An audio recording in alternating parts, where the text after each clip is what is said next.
the basic premise of his newest book, Human Devolution, a Vedic Alternative to Darwin's Theory. We've had many, many interviews with Michael Cremo over the years. It's always a joy to talk with you, Michael. Welcome back, and how are you? Oh, I'm fine, Laura Lee. Excuse me. You know, I'm glad to get the Vedic viewpoint because it's such a fascinating and complete view of the world, and goes back, what, at least 5,000 years, if not more? That's right. The ancient Sanskrit writings go back at least 5,000 years. According to the information contained in the writings themselves, they were first set down in a script about 5,000 years ago, but they represent an oral tradition that goes much further back in time. And what you guys were proposing, you and your co-author, Richard Thompson, were proposing in your earlier books is that anatomically modern human beings go back, millions of years, and you found evidence at least to suggest this. Yes, that's right. The ancient Sanskrit writings would suggest that humans like ourselves have been present for vast periods of cyclical time on this planet, and the time cycles go back many, many millions of years.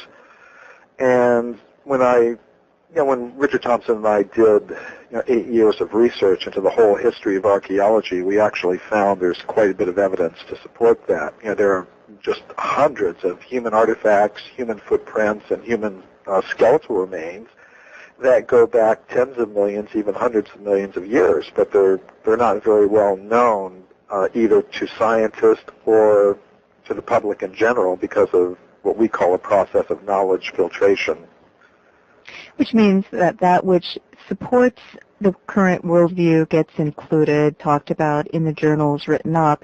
That which goes outside the current worldview tends to be ignored. But I remember asking you, so if you laid out all of the evidence, what portion of it would be pro, what would be con? You said, well, people think that this stuff is anomalous, there's a piece or two, but you said if you put it all out on the table and you could look at everything all at once, you'd have what percentage that would support the very ancient existence of human beings? Well, it's hard to put an exact number on it. I mean, we should remember, first of all, that Richard Leakey, one of the proponents of the current theory, said that the really good evidence for the current theory that human beings evolved from apes could be put on a couple of billiard tables.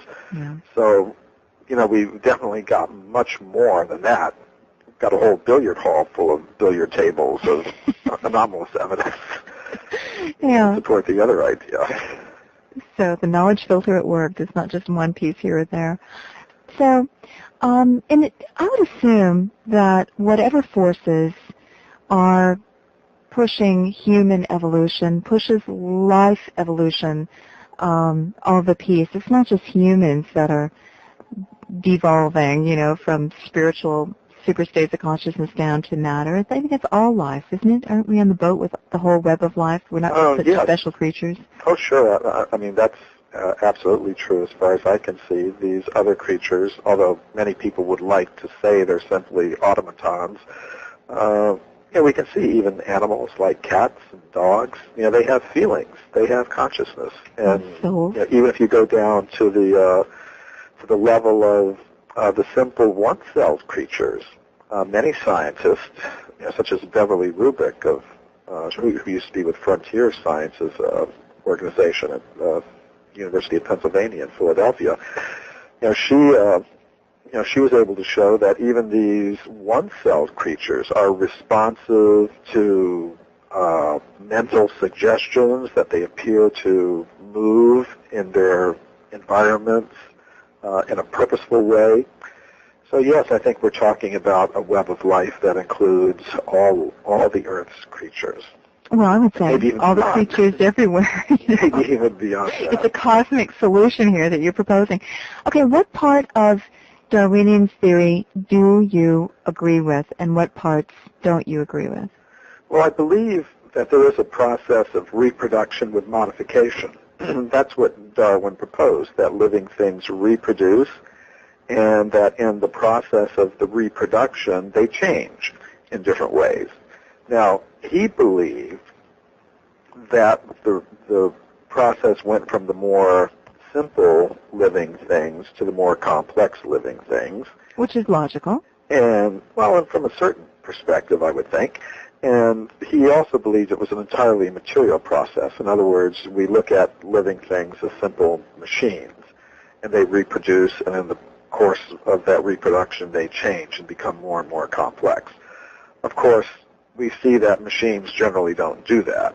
It requires some sort of intelligence, but to make a more complicated machine.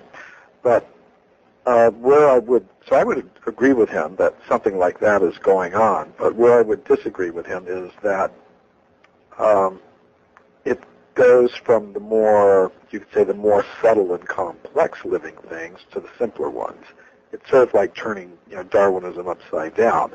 And also, I've proposed in my book Human Devolution that before we even talk about this question, where did the living things come from, or where did human beings come from, we should first of all ask, well, what is a living thing? And most scientists would agree with Darwin that living things are simply combinations of material elements. But I think when we look at all the evidence available to science, it's more reasonable to start with the assumption that a living thing is composed of three things, matter, mind, and consciousness, or spirit. Body, mind, spirit. Yeah. And of course, I'm not the first person to say that. I'm not the only person saying that. But what I've tried to do is give people some idea that this is not just some flowery New Age language, but that there's actual scientific evidence to support this. And I think there is quite a bit of evidence like that. So I do believe that there is a process of reproduction with modification that goes on, but it begins at this level of pure consciousness and goes down from there. And it's intelligently guided and the intelligently guided, there's a whole movement that says, okay, it's not creationism, but there's the processes of evolution, and there's some sort of intelligence guidance just to evolution, to our life, individually, collectively, to the whole universe. There is an intelligence, let's call it God for lack of a better word, but there is that guiding principle. That's what a lot of the science-minded types who can't quite cotton to creationism in its pure theory, have concluded. That's what I felt for a long time. Okay, there's some guiding principles here. What's so hard to figure about that? Yes. Because modern-day science likes to say, okay, if you can see it, it's real. If you can't see it, it isn't real, and push consciousness just off the table, right? Well, Laura, in one sense, I don't have any objection if someone's a Darwinist and wants to pursue a purely mechanistic explanation for the origin of the bodies of living things without any idea of design, which is what they try to do.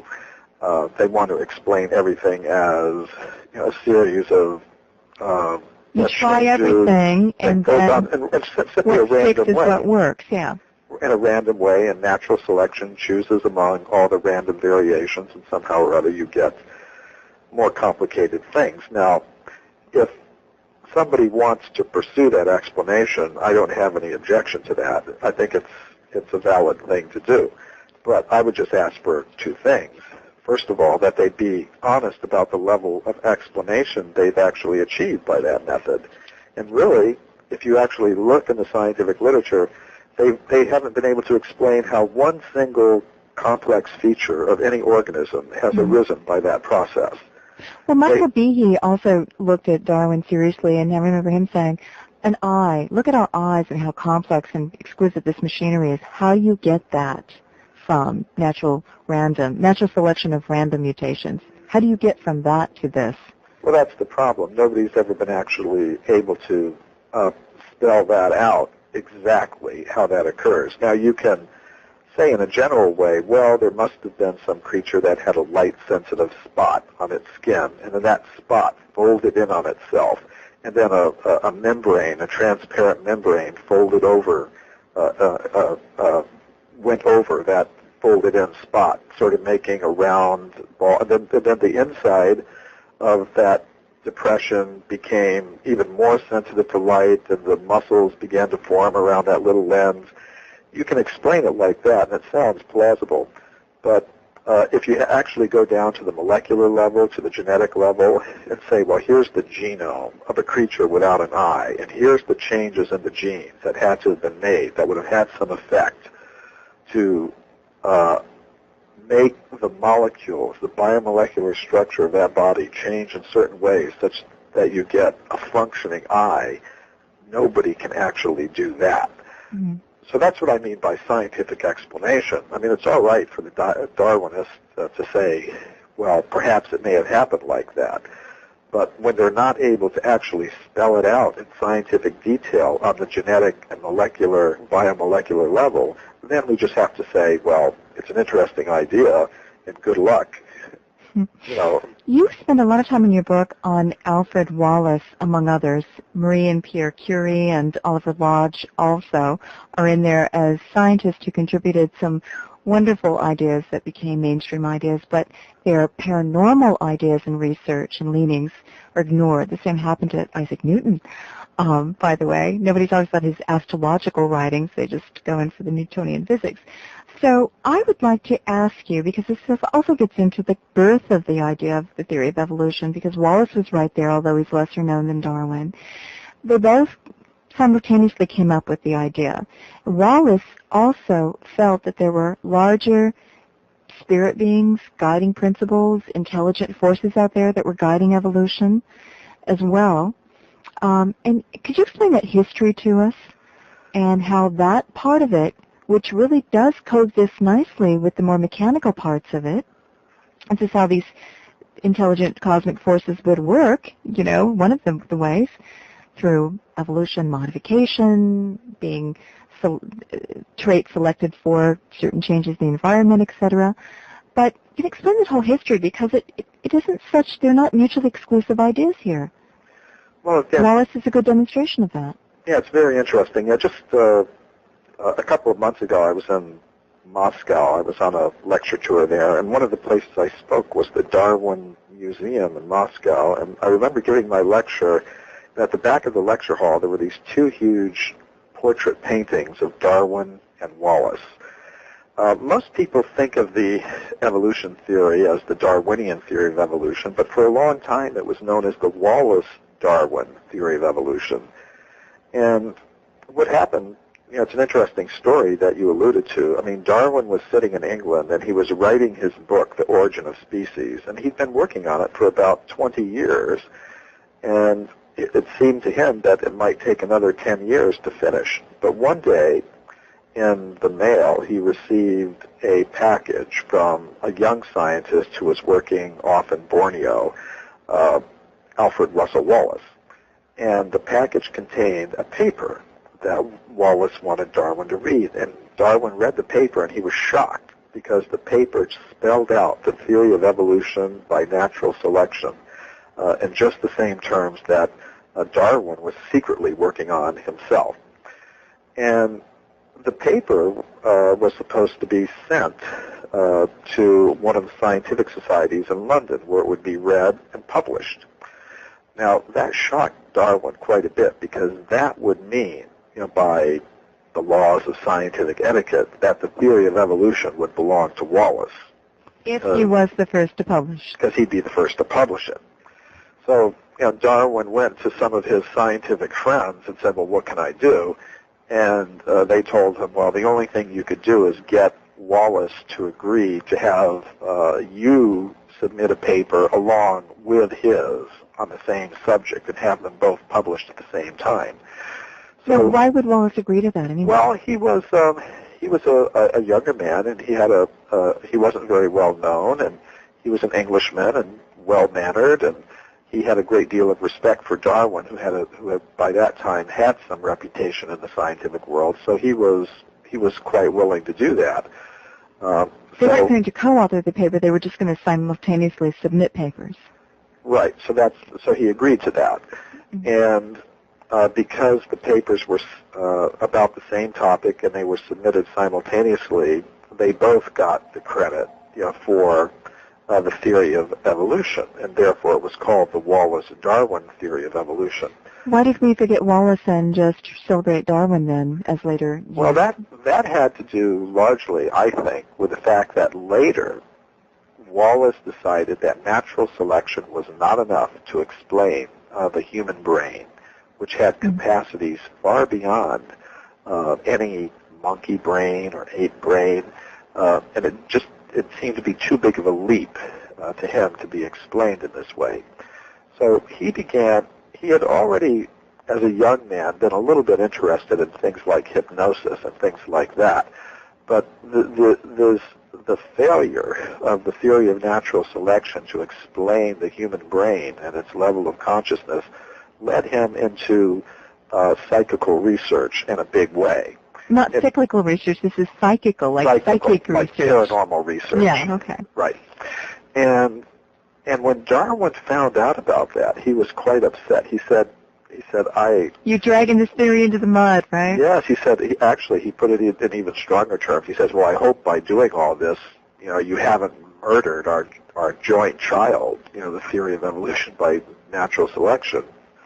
But Wallace persisted with his research, and he got some very good results, and then he began to publish them and tried to introduce his scientific colleagues to this type of evidence for paranormal powers, for a conscious self that can exist apart from the body. And then he began to make these proposals about how the whole cosmos and the whole process of the formation of living things in the cosmos is governed by higher intelligences, by a hierarchy of higher intelligences. And I think because of this, they just conveniently dropped him from the They whole... dropped him. Now, you still will read about Wallace in most introductory textbooks about biology, and he will still be given some credit for having... But you don't hear about his paranormal research in that same sense, do you? That's completely screened out. You said he persisted with his research, and he got some good results. What was he doing? How did he, back then, go about testing these ideas, and what results did he get? One way that he did it was by doing laboratory experimental research with mediums. Mediums are, people that have various types of paranormal powers. Some of them are simply mental powers, but others are, there's what was called the physical phenomenon of mediumship, where mediums had psychokinetic abilities to make ordinary matter move in ways that we can't explain by our current laws of physics. So Wallace was joined in this research by another prominent English scientist, Sir William Crookes, who was president of the Royal Society, which was England's foremost, topmost scientific society. And to be a fellow of the Royal Society, I think it's an even more significant honor than getting a Nobel Prize, really, because each year dozens of Nobel Prizes are given, but to be elected a fellow of the Royal Society, that doesn't happen very often. And he was president. He was later president of this society. But it shows you how at the turn of the century these ideas were still they weren't quite as dangerous back then, were they? They were more accepted. People were more experimental. Yeah, you had very prominent scientists publicly doing this type of research. Now, the research is still going on today, but you might say at a lower level in terms of the scientific hierarchy. Yeah. But at the time, Crookes was certainly at the top of the scientific hierarchy of his day. He had a Nobel Prize in physics. He was president of the Royal Society, and Wallace, of course, was the co-founder of the theory of evolution by natural selection.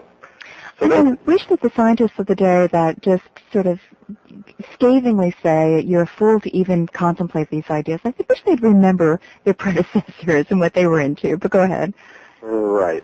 I think many people, when they hear about paranormal research and think, oh, no serious scientists would become involved with that. But I think that's because they don't know the real history of science, going back all the way to Newton, as you mentioned, who wrote more about alchemy and astrology than he did about his physics and optics. Yeah. But and they were all part of one system, of course. And they're not looking at the real paranormal questions and inquiry and what they're saying. They're just looking at some kind of fringe. Yeah, some caricature of it. Yeah, caricature. Thank you.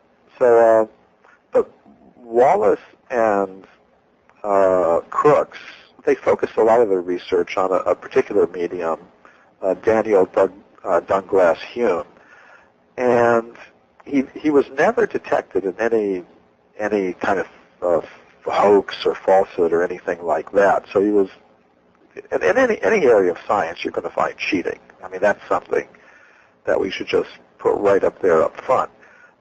There have been mediums who've done things by trickery, but we see in any science, even today, there are a lot of scientists operating in the biomedical field who fake their research results to get grant money, and it's considered a huge problem. There have been some big articles in the scientific journals about this. So, I mean, I think in any area of science, any area of any human endeavor, you're going to find some. But that has to be controlled for, and I think Wallace and Crooks did a very good job of it. For example, they made some experiments, laboratory experiments with the medium Hume, where they found he was able to, they would set up a balance with a certain amount of weight on it, and he could exert, simply by touching the opposite end of the balance, he could exert huge amounts of force on this balance that simply could not be explained. On other occasions, he was able to make objects float in the air. On one occasion, they were performing some experiments with, I mean, it sounds strange, but with an accordion. And it seemed that Hume could make this instrument play elaborate tunes simply by holding it with one hand opposite the keys. So to prevent any kind of trickery, they built a cage. The two scientists, they were experimental scientists, so they thought, well, the obvious thing to do is let's build a cage and put the instrument inside this cage. And both of these scientists, the Nobel Prize-winning physicist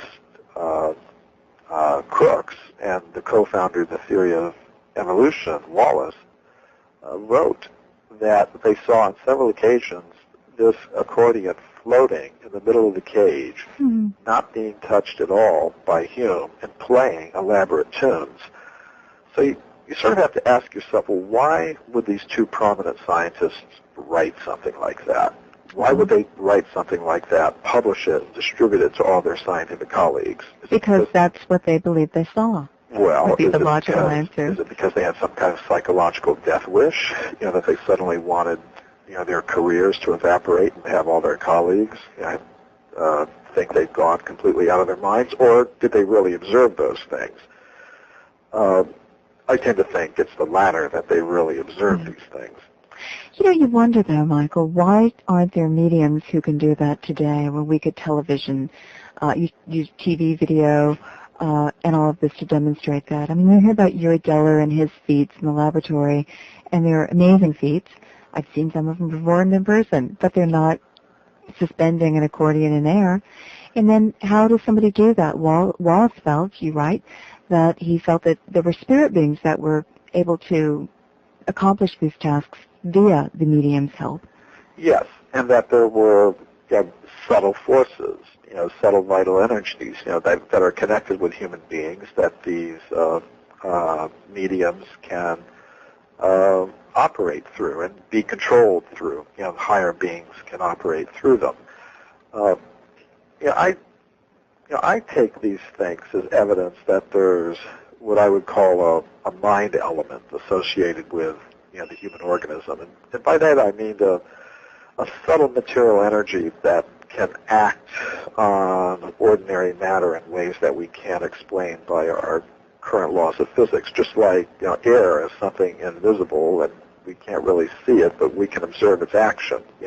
When it blows across some water, it makes waves. And if we would just open up our understanding of laws of physics, then we would see that this is all through the natural forces of the universe. It's our container of ideas that's too small, not the whole laws of physics out there. Yes, and then in previous times, these types of powers were probably more widespread, throughout human society because they were cultivated. Just like people may have some musical talent, but unless it's cultivated, it may not manifest. But these days, scientists are still investigating these psychokinetic phenomenon, but they tend to be more focused on what we might call the micro PK, the micro psychokinetic events. For example, Robert John and his young colleagues have been working for years with random number generators, and a lot of this work was going on at Princeton University when John was head of the engineering department there. And basically what they would do is sit down a group of students in front of these random number generators, and the random number generators, if left on their own, would generate a sequence of zeros and ones. And because it was random, the baseline would be about 50-50. In other words, there'd be just as many zeros as ones, because that's what you'd expect with a truly random number generator. But they would get these students or other subjects to focus their minds on either producing more zeros or more ones, and then they found that the number generators were influenced in a statistically significant way to produce either more zeros or more ones according to the mental intention of the subjects. So that's a good demonstration that there is some influence from consciousness onto the physical operations of this world. Right. And I think that has to be taken into account when we think about human origins, because if we really are made of matter, mind, and consciousness, that sort of suggests that the cosmos itself is divided into regions that are dominated by ordinary matter, regions that are dominated by more subtle energies like mind, and further beyond that, a region of pure consciousness or spirit. And I would say that we begin our existence at that topmost level of pure consciousness, and if we depart from there, if we become attracted to the lower energies, then that original pure consciousness becomes covered by the lower energies of mind and matter and different combinations. According to the different combinations, that's the type of body that we have. But this process can ultimately be reversed.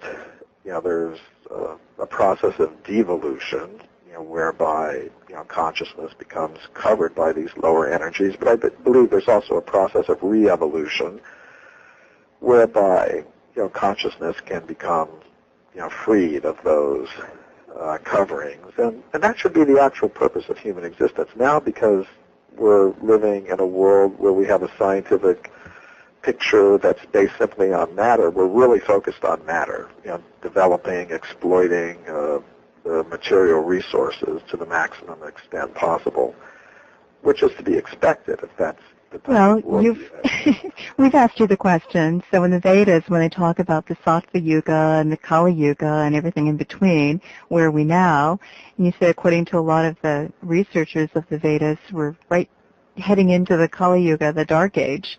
And that's where we look to science, materialism, violence, characterize our age, technology.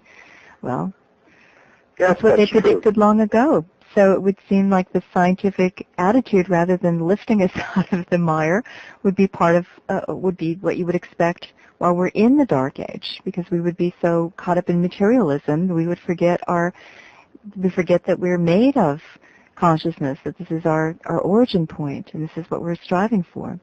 That would be characteristic of the Dark Age. Yes, you're absolutely right about that. But even if it is a dark age, that doesn't stop us from lighting a candle, so to speak. Each one of us. And just because it's going to rain outside doesn't mean we have to get wet. No, that sort of means that's the background in which you operate. And where you go is up to you. That's right. Yeah. That's the good news. So go ahead. Tell us more. Well, I really liked Wallace. I think Wallace was one of the the inspirations for my work in writing this book, Human Devolution, because I thought he was such a fascinating personality. Tell us the rest of the story. What happened to him after evolution, and then after his psychical research? And he probably thought. Well, he was. I think he was genuinely surprised by the reactions that he got from his scientific colleagues, because he had expected them to actually pay attention. He was genuinely surprised when he would invite some of the leading physicists or chemists or biologists of his day to come to a seance, for example, or come to the laboratory to participate in these experiments, and they would simply refuse. They would simply refuse to come and see the evidence. So I think he was rather genuinely surprised about that attitude from some of his scientific. What's the deep psychology? What is the deep psychology that prevents people from at least testing the waters, at least looking at the evidence, at least contemplating that there may be higher forces guiding humanity? Because to me, that's a happy story. Thank God there's somebody out there looking after us. Thank God we have some help out there, is my opinion. But, what do you think is the problem? Well, I think the psychology behind that is that many of these people believe that they are the higher force that's guiding humanity, and they're not willing to accept that there might be some. And yet they go to church and they pray to a God that should be, that they say, is that guiding force and the principle. Wouldn't they want to see that there's evidence that God or these higher forces, however you want to characterize them, call them, pay homage to them, would be out there? Well, it's interesting. There are many scientists who believe in God. There are, historically, most of the scientists who have made the very important discoveries in science, going back to Newton and beyond, they've been believers in God. But more recently, I think that's changed, somewhat, or at least the conception of God has changed. How so, do you think? Well, I think there used to be, if we go back in time, there was, say, a greater willingness among scientists to accept that God had some direct role to play in physical reality, that, there are things that God has some explanatory role to play in the world that we see around us. Whereas the more recent view of scientists who accept the existence of God is that, well, God is off in his universe some way beyond us, and he doesn't have anything to do, really, with what goes on in the world. Isn't it that he created the world and then he split and left us on our own? Left it like a ticking bomb to, just go on its own. So that's one thing that's come to happen. And I think another thing is that the higher you go up in the hierarchy of science, the less likely scientists are to believe in God. Really? Now, this, I think this is, a survey was done, and I cite this survey of Human Devolution, my new book, that it was done among scientists in America, and it looked at, say, the average university professor of science. And it found, okay, maybe about 70% of them believe in God. Then they looked at heads of departments in universities, and the percentage went down to about 50%. And then they looked at scientists who headed different sections of the American Association for the Advancement of Science. And there the percentage, went down to around 20% or something. So it seems that the higher you go up in the hierarchy, the less likely you are as a scientist to believe in God or accept some role for God in the physical affairs of the world, the physical reality of the world. How interesting. I wonder if all those God-fearing citizens of our country, if they would be alarmed to discover that the movers and shakers in science were a bunch of atheists. Well, I mean, this is, of course, in America, we're a unique country, really, and you might say the developed world, because according to Gallup surveys and other surveys, about 90% of the American people accept, the existence of God in some way or another. But if you go to other countries, say Western Europe, the percentage that accept God and believe in God goes down to around 20%. In the northern European countries. I didn't know So in that sense, America's very much like a third world country, if you want to look at it that way. But it's still interesting. About 60%, between 50 and 60% of the American people believe that God created human beings pretty much in their present form. About 20% believe that God created human beings, but he did it by the Darwinian theory of evolution. And this is an idea sort of like Wallace's idea, that you have some intelligent being guiding the process. And only about 10% of the people actually accept the Darwinian theory as it's taught, by scientists in the schools as a purely random process, governed by natural selection alone. I just find it fascinating how a society can pay lip service to one idea, but when it push comes to shove, they'll go with some other idea. That there's this hypocritical stance that we take in our lives and our doings and all. Well, I think it is a particular type of. There's at least a disconnect. I think you're right about that, Laura Lee. It's interesting that. I think one of the reasons that it is like that is that the Darwinist element of the scientific community has more or less got a monopoly on the education system. Okay. Because by law, they're more or less, they have a monopoly. You can't teach any other idea. And anytime and they made it legal. In a group of people, because there are people who don't like this, but when they try to change it, the scientists go to the federal courts, and the federal courts have always decided every single time that when any particular state, tries to allow some version of intelligent design or creationism to be taught in the schools, the federal courts always say, well, this violates separation of church and state or something like that. They vote that, yeah. And even though the proposals make no mention of God or any particular religion, they simply say, well, we understand what's behind it. Mm-hmm. So I think it's an interesting phenomenon that here in America we don't tolerate the government telling us, you can only listen to one radio station or you can only buy one kind of car. Somehow or other we are tolerating the government telling us, well, your kids can only learn one idea in school.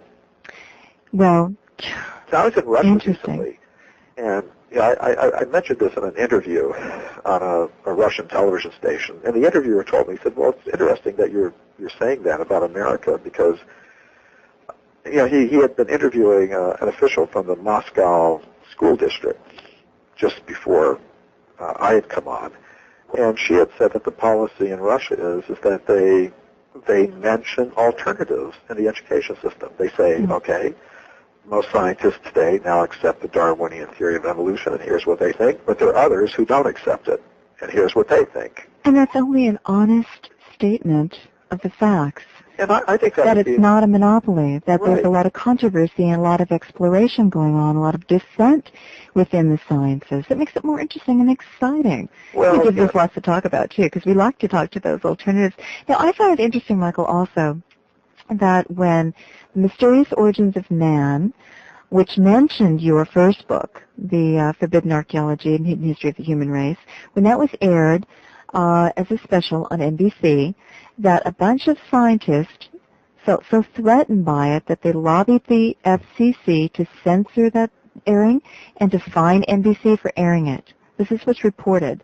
Oh, yeah, that's absolutely true. Now, the FCC can, A, censor based on ideas, scientific ideas, and their controversial ideas. They can actually step in and say, oh no, to a television network, you can't air this. This is too controversial an idea.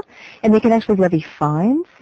Well, that's what these scientists want to do. Now I'm happy to say I'm not saying the FCC would do it, but the fact that they could do it and that they were lobbied to do it, I just find just outrageous. Oh, I do too. Actually, they wanted the FCC to force NBC to broadcast primetime apologies to the American people. They wanted them to. They said what they should do, be forced to do, is to show the show again, but first have a quote real scientist introduce the program and tell people it's all nonsense, and then show it. I thought it was just back in the 50s with Velikovsky that they were able to stop publication of his books. I mean, I didn't really know that kind of censorship went on today just for ideas. Well, this isn't, artwork that's offending some people. This isn't, the 7 words or whatever. I mean, this is ideas.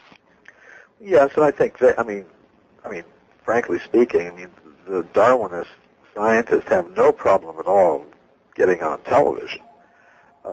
They could have simply make their own special. They could have made their own special, which they do all the time. I mean, you can't turn on. Go through the Learning Channel. You can't go to the Learning Channel or Discovery Channel without seeing one of their programs. But I think what they were really concerned about was their monopoly on the education system. The fact that they're telling children one thing at school, and the children are only getting their idea. But so the fact that one of those children could go home on a Sunday night at 8 o'clock and turn on the television and hear, coming from NBC, information that contradicted what they were told in school, that was just upsetting to them, totally upsetting. And as I said, my personal feeling is I have no objection if someone's a Darwinist, but they just should not try to artificially suppress other voices. What else is interesting? Yeah, let's have this is a marketplace of ideas. This is America. We fought for freedom of religion. Why can't we fight for freedom of ideas? Well, what I think in the school system they should do, because the schools are supported by public tax money, and most of the people don't accept that theory, so I think they have a voice. Their voice should be respected. Now, isn't it interesting? Schools, they should really just present the real fact. Most scientists today accept the theory of evolution, and here's their idea. Some scientists don't accept the theory. Here's their ideas, and you kids think about it and make up your own minds. Well, why is it just left to the scientists? What about the rest of us? And it's interesting that the majority of people still believe that our whole lives and whole existence is guided by higher intelligent forces, call it God, whatever you will, and that all the education and evolution hasn't swayed us from this idea. Well, Laura Lee, I think one problem is that somehow or other, scientists as a class have escaped to a large extent the skepticism that we extend towards other influential personalities and groups in society. In other words, we don't even accept if the President of the United States says something, then reporters and the general public are quite willing to question it, saying, well, he doesn't know what he's talking about. Or if a president of a corporation comes up and says something, people will question it. A scientist says it, and we go, oh, it must be true. It must be true. Somehow or other, they've managed to escape. What a PR job the whole science has done on us and our minds. Yeah. Yeah. So, and maybe that's one reason why they like to present, scientists like to present science as a monopoly. Because then it's like doctors. You think they're God, right? You think that they must know what they're talking about. Whereas if you saw the controversy and the dissent and the questions behind it, you would think, okay, it's all open for question. Really, and it is. Well, they like nothing set in stone here. They like to let a little bit of controversy in, but just within certain limits, sort of like what I call rearranging the deck chairs on the Titanic, so to speak. But you can't do. But if you radically contradict, then that's watch out. And especially if you bring in any type of idea of intelligent design or God or soul or anything like that, then you really begin to experience what I call this knowledge filtering process. It goes into high gear at that point. So you believe, though, that we are intelligently designed, and that we have devolved from a higher state, and that in those periods that you mentioned of the millions of years that human beings have existed on this planet, so goes the thought here, that it's a roller coaster ride. We've been up, we've been down. Wherever we are now, that we have a higher expression and we have a lower expression to our potential, to who we are. And that the difference is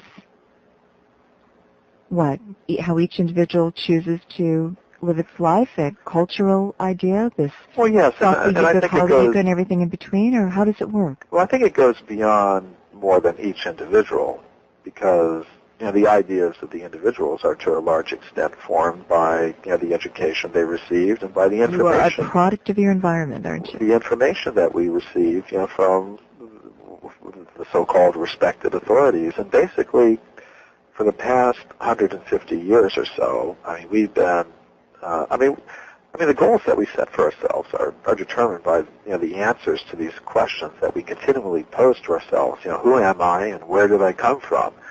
And the answers we've been getting from today's scientists, who are like the priest, you could say, of the whole modern society, are that we're simply another type of animal, and we're simply a combination of material elements, and that's really all there is to it. So most people are influenced by that, will consciously or unconsciously to devote most of their energies to simply producing and consuming more and more material things. I think that it's not an accident that our whole worldwide society has become quite materialistic in its objectives and goals.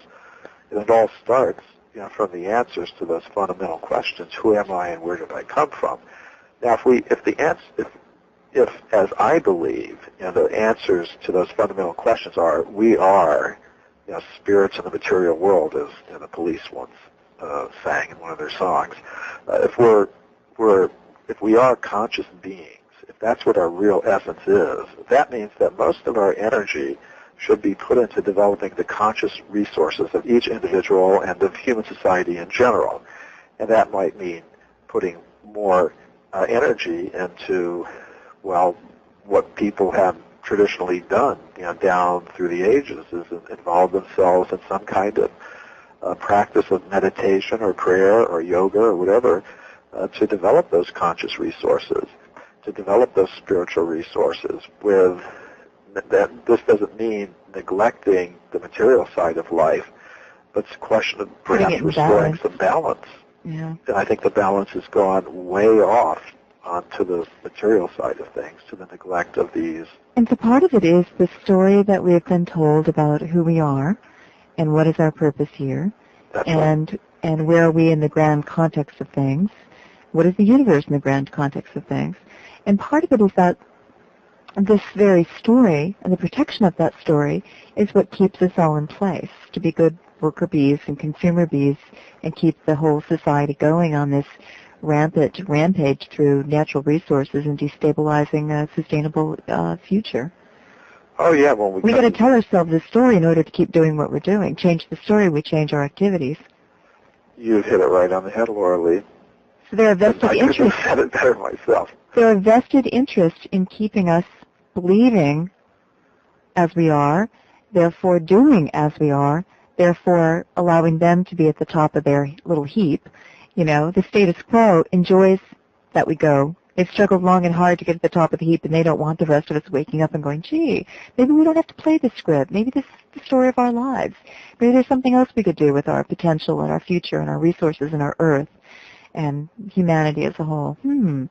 That could be very dangerous to them, but very liberating for the rest of us. I think we've seen, just to put it on a very practical level, we see that, say, right after 9/11, when people were very frightened and they had stopped flying and stopped going out of their homes, the economy dipped. The gross national product or the rate of expansion of the economy dipped by just 1 or 2 percentage points. And that had huge effects on the whole worldwide network, political, economic, scientific network that is invested in ever-increasing material production. Just a very slight decrease in that had huge shock waves, so that we had the president coming out and telling us not to cut back on production or consumption, but to just keep living, keep spending. Oh, and therefore they were justified to keep spending to keep us safe, so this wouldn't happen again. Yeah. Open your checkbooks. Let's go. Yeah. I just want to say that in support of your idea that there are people who have a big interest in seeing that people keep focused on this goal of conserving and producing more and more material things. Because if that stops, or if it even decreases by a small percentage point, it has huge effects on people who have an interest in keeping that system going. So. What if we all woke up one day, Michael? What if we just all woke up and said, you know what? We don't need to engage in this rat race. Our whole infrastructure has been dissolved beneath us. We don't know how to live any other way. We are truly dependent on this system. Not that we have to be, just that we've forgotten the old ways. We've forgotten how to exist without this whole Western civilization infrastructure. I mean, we're all caught up in this, whether we want to or not. Yes, I wouldn't even call it Western, because if you go back far enough in Western history, there was a more, an economy that was based on different principles, and a way of life that was based on, different principles, more consciousness-friendly principles. But so whether we're talking East or West, I mean, I think it's just a question of balance. Again, I wouldn't want people to think that the result of changing things would be that we'd all go back to the Stone Ages and be living terrible lives. But I think there is a question of balance that needs to be addressed. And basically, I mean, people who have looked into this problem of how to reverse the damage that we're doing to the environment by our activities have concluded that really the only that's a spiritual solution that needs a spiritual problem that needs a spiritual solution. And even the World Watch Institute, which is one of the biggest organizations that's looking into these problems, has concluded the way it's going to change is by small groups of people just adopting a life of voluntary simplicity, just living a little lower, you could say, on the food chain, so to speak. On the material food chain, but you're living higher on your own soul's satisfaction and spiritual chain. Yeah, in other words, you might say simpler living, higher thinking, if you want to put it that way. Okay. Personal choice where you want to be on that equation. Well, yes, I think we're all making those choices. And I think many people are, as you are, and I think I am, and others, making that decision to focus more on the cultivation of consciousness and live a little more simply. Not talking about giving up everything, but living a little more simply and putting more energy into things that really matter. So why'd you call your book Human Devolution? Well, I called it that to encapsulate the idea that we did not evolve up from matter, as most scientists now tell us, but that we have devolved or come down from consciousness or spirit. And I thought that was just the simplest way to get across that idea. When I say devolution, I mean that we originally existed on a level of pure consciousness, and that when we depart from that level of pure consciousness, when we become attracted to the lower energies, we become covered by them, we become conditioned by them. But it's a process that we can reverse, and there are so many ways to do that. Every spiritual tradition in the world has some method of prayer or meditation or yoga to accomplish what I call a re-evolution of the human spirit. Which is why those wisdom traditions have been around for so long. So what are the characteristics of being caught in the lower? Well, I think we can all feel that. We're more or less driven.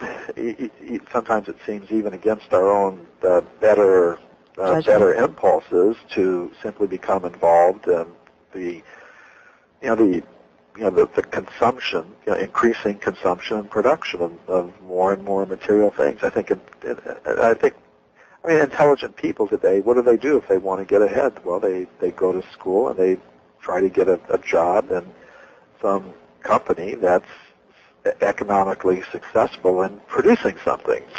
In other words, of digging resources out of the ground and putting them together in a way that can be mass marketed to the public around the world. But is that something that can go on forever? I think we have to ask about that.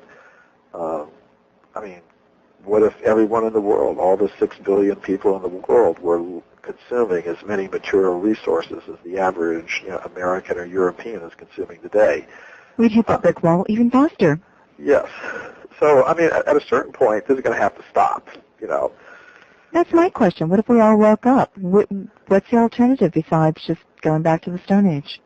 Well, it's interesting. I've been to some very interesting places. For example, when I was last in Europe, I visited a community of people from some of my co-religionists. As many of your listeners probably know, I've been involved in the Krishna consciousness movement for some time, and there's a community in Hungary where they have about 100 families living on a beautiful piece of land, often in the mountains of the southwestern part of the country, where they're completely off the power grid, but they have beautiful homes, powered by solar power, some wind power generated by the wind, and then some power that's got from sustainably harvested wood from a plot of forest land that they own.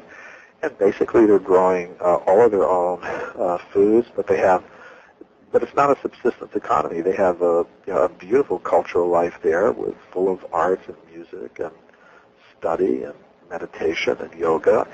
And it's just a very, very beautiful place where you have plants, animals, and humans and just living in a very harmonious way, not harming anyone, and it's just very wonderful. Now, I myself, I live in the middle of Los Angeles. That's where you'd say fate has put me now. But still, I think I try to create my own little bubble of consciousness. What's interesting is that the other idea that has been sold to us is that we need technology in order to live comfortably and to live, luxuriously. And we need modern technology and this progress of more and more and more and more and more resources to abuse and spit out. And, look at ancient societies. Some of them live beautifully material lives, sustainably, beautiful cultural lives, beautiful spiritual lives where they were in balance and all of this. It can be done again. It's like, you're right, we just need a spirituality back into the equation to guide our activities where we can have it all. I believe we can have it all. Well, I think you're right about that. And I think how it will start is with small groups of people, just gradually adopting these kinds of ideas and principles and putting them into practice in their own lives. And then saying, A, it can work, and B, this is how you do it, and C, you can do it too. It can spread. It can be an idea that will spread like, well, we'll have to do it sooner or later, Michael, because the way that we're doing things can take us so far. You can only ride a horse into the desert so far, and then you've got to get down and do something else. Hopefully, people will realize that. Individually, many people are already understanding these things, and they're forming their own communities, or they're working within a larger society to further these goals. And I think that's good. But let's hope that you could say the mass of people come to this understanding of the machine. But I would agree with him that something like that is going on. But where I would disagree with him is that it goes from the more subtle and complex living things to the simpler ones. It's sort of like turning Darwinism upside down. And also, I've proposed in my book Human Devolution that before we even talk about this question, where did the living things come from, or where did human beings come from, we should first of all ask, well, what is a living thing? And most scientists would agree with Darwin that living things are simply combinations of material elements. But I think when we look at all the evidence available to science, it's more reasonable to start with the assumption that a living thing is composed of three things, matter, mind, and consciousness, or spirit. Body, mind, spirit. Yeah. And of course, I'm not the first person to say that. I'm not the only person saying that, but what I've tried to do is give people some idea that this is not just some flowery New Age language, but that there's actual scientific evidence to support this.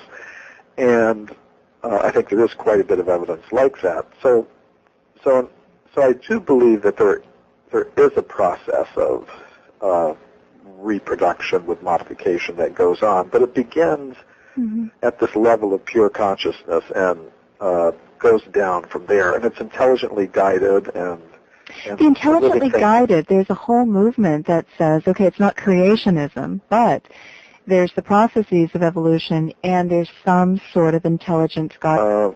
We can see even animals like cats and dogs, they have feelings, they have consciousness, and even if you go down to the level of the simple one-celled creatures, many scientists, such as Beverly Rubik, who used to be with Frontier Sciences organization at University of Pennsylvania in Philadelphia, she was able to show that even these one-celled creatures are responsive to mental suggestions, that they appear to move in their environments in a purposeful way. So yes, I think we're talking about a web of life that includes all the Earth's creatures. Well, I would say all the creatures everywhere. Maybe even beyond that. It's a cosmic solution here that you're proposing. Okay, what part of Darwinian theory do you agree with, and what parts don't you agree with? Well, I believe that there is a process of reproduction with modification. That's what Darwin proposed, that living things reproduce, and that in the process of the reproduction, they change in different ways. Now, he believed that the process went from the more simple living things to the more complex living things. Which is logical. And from a certain perspective, I would think. And he also believed it was an entirely material process. In other words, we look at living things as simple machines, and they reproduce, and in the course of that reproduction, they change and become more and more complex. Of course, we see that machines generally don't do that. It requires some sort of intelligence. But to make it more complicated. Guidance just to evolution, to our life, individually, collectively, to the whole universe. There is an intelligence, let's call it God for lack of a better word, but there is that guiding principle. That's what a lot of the science-minded types who can't quite cotton to creationism in its pure theory have concluded. That's what I felt for a long time. Okay, there's some guiding principles here. What's so hard to figure about that? Yes. Because modern-day science likes to say, okay, if you can see it, it's real. If you can't see it, it isn't real, and push consciousness just off the table, right?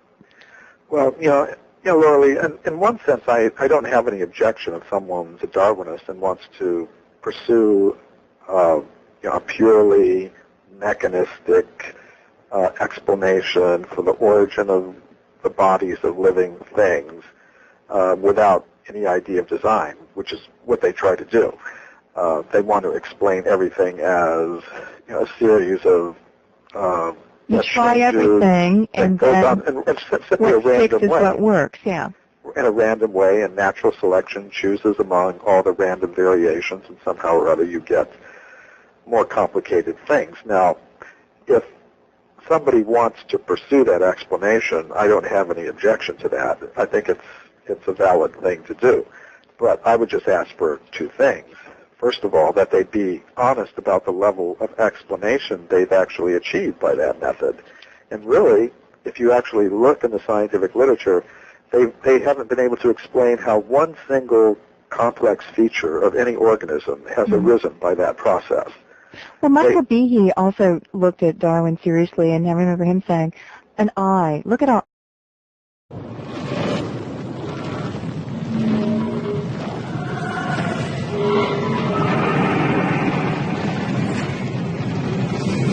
is the basic premise of his newest book, Human Devolution, a Vedic Alternative to Darwin's Theory. We've had many, many interviews with Michael Cremo over the years. It's always a joy to talk with you, Michael. Welcome back, and how are you? Oh, I'm fine, Laura Lee. Excuse me. You know, I'm glad to get the Vedic viewpoint because it's such a fascinating and complete view of the world and goes back, what, at least 5,000 years, if not more?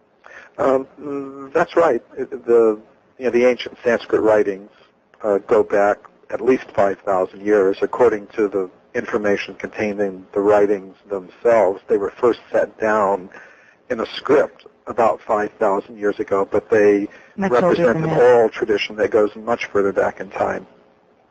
And what you guys were proposing, you and your co-author, Richard Thompson, were proposing in your earlier books is that anatomically modern human beings go back, millions of years, and you found evidence at least to suggest this. Yes, that's right. The ancient Sanskrit writings would suggest that humans like ourselves have been present for vast periods of cyclical time on this planet, and the time cycles go back many, many millions of years. And when Richard Thompson and I did 8 years of research into the whole history of archaeology, we actually found there's quite a bit of evidence to support that. There are just hundreds of human artifacts, human footprints, and human skeletal remains that go back tens of millions, even hundreds of millions of years, but they're not very well known either to scientists or to the public in general because of what we call a process of knowledge filtration. Which means that which supports the current worldview gets included, talked about in the journals, written up. That which goes outside the current worldview tends to be ignored. But I remember asking you, so if you laid out all of the evidence, what portion of it would be pro, what would be con? You said, well, people think that this stuff is anomalous, there's a piece or two, but you said if you put it all out on the table and you could look at everything all at once, you'd have what percentage that would support the very ancient existence of human beings? Well, it's hard to put an exact number on it. I mean, we should remember, first of all, that Richard Leakey, one of the proponents of the current theory, said that the really good evidence for the current theory that human beings evolved from apes could be put on a couple of billiard tables. Yeah. So, we've definitely got much more than that. We've got a whole billiard hall full of billiard tables of anomalous evidence to support the other idea. So the knowledge filter at work is not just one piece here or there. So, I would assume that whatever forces are pushing human evolution, pushes life evolution all of a piece. It's not just humans that are devolving, from spiritual super states of consciousness down to matter. I think it's all life, isn't it? Aren't we on the boat with the whole web of life? We're not such special creatures. Oh, sure. I mean, that's absolutely true as far as I can see. These other creatures, although many people would like to say they're simply automatons,